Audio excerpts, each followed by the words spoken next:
अब तो गुस्सा खत्म करते हैं अपना। गुस्सा नहीं है, खौफ है। मेरी जिंदगी बहुत मुश्किल में आ गई। अल्लाह पे भरोसा रखें अम्मी। मैंने आपको एक एक बात सच सच बताई है, मगर इतने अरसे तक तो अपनी माँ को तुमने बेखबर रखा।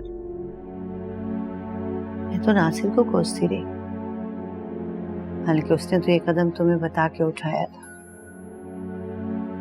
हे रशीदा, अल्लाह जाने कौन सी जहन्नुम की आग में तू जलाई जाएगी। रशीदा आंटी को कुछ भी मत बोले अम्मी। आपको अंदाजा नहीं वो मेरे लिए कितनी अच्छी हो गई है।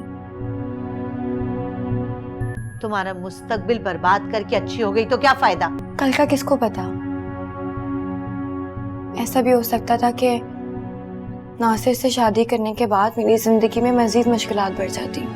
मैं शादी करना ही नहीं चाहती थी, मैं खुश नहीं थी उस रिश्ते से। अच्छा हुआ रशीदा आंटी ने मुझे बचा लिया।